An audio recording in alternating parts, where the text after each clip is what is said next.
Hey folks, Justin Archer here, aka The Posture Guy, here today to ask you a very, if not the most important question that can be asked, which is, why is getting out of pain important to you? Now, I know a lot of you may just say, well, duh, Justin, I want to get out of pain because I'm tired of hurting. I just want to stop hurting. And, that makes sense, and I can go along with that. We as humans, we make decisions to either avoid pain or to seek pleasure. But if you're telling me you just want to be out of pain, that's only 50% answer. Where's the pleasure-seeking part? What are your symptoms and your limitations keeping you from doing that you used to do that brought you, joy and pleasure and happiness? Or what's something you've never been able to do or something you look forward to doing that in your current state you just can't do?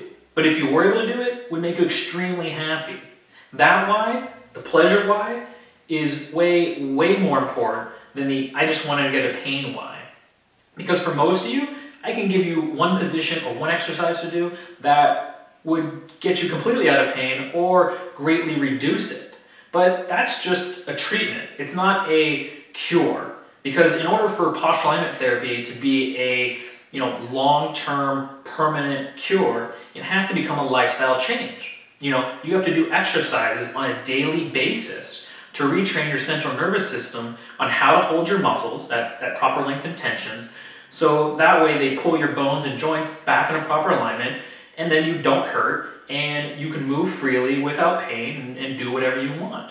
But obviously you can imagine that takes time and effort on your part of doing the exercises day in and day out pretty much for the rest of your life. That's why it's a lifestyle change. And take it from someone who, been there, done that. I've been doing these exercises for almost 7 years. There's gonna be days that, you'll think to yourself, I'm too tired, I don't have enough time, I'm feeling a little bit under the weather, it doesn't really matter if I skip one day, does it? All these excuses for not doing your exercises on that day. But I guarantee you, if your why, that pleasure why, is strong enough, it's going to persevere. It's going to keep pushing you towards your goals of obviously getting out of pain, but also getting back to those things that you love doing or doing new things that you think you would love to do. So I'll give you a few examples of some good, strong whys, all right? So one is, maybe you're a guy that just loves sports, and you might be golf or football or soccer, and your hip or knee or ankle pain is keeping you from playing your favorite sport. Well, yeah, you probably are depressed that you can't go and play, do what you love to do, play your sport. But if you dig a little deeper, for a lot of guys, I know it's what they really miss is the camaraderie with their friends, their buddies, their pals, playing the game, the competition, later on going out to a bar or going to, have some food after the game. That's what they really miss because they can't partake in those activities because of their pain is keeping them from doing so.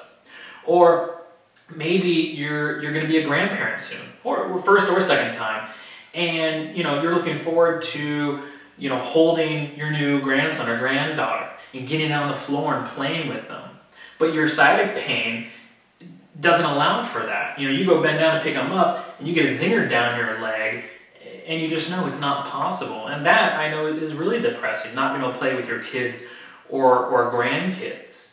So, those are two examples of those wants and those things that would bring you great joy and pleasure.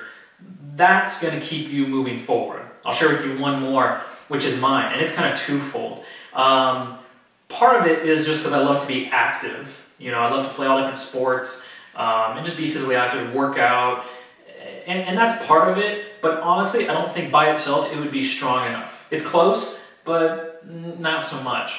What puts me over the top, the reason why I do the exercise every day, my why, is because, I want to be in good health for my kids and my grandkids and my sister and my parents and the rest of my family and friends and loved ones. And I know you may be thinking, well, okay, you might be too young to be a parent, but you're definitely too young to be a grandparent. And you're absolutely right. But I'm thinking about my future kids and my future grandkids. because I want to be there for them as they grow up as children, to get down on the ground and play with them, to be able to throw a ball around with them, and be there for their graduation and their prom, and going and doing things way into when I'm in my 80s and 90s, and hopefully knock on wood, hundreds. So that's my why, is I want to be the best version of me that I can, so I can help my friends, family, and loved ones. That's what keeps me doing the exercise every day. I look at it as it's my responsibility to those that I love and those that love me. So, and by all means, feel free to steal that one if you think that'll work for you. But really sit down and think long and hard about what is your why. Because if your why is strong enough, then I guarantee you it will overcome any excuse you can think of on any given day. And you're going to do the exercise every day, and you're just going to get better, guaranteed. All right? So anyways, I look forward to seeing you guys inside the next video. Until then, take care and keep moving.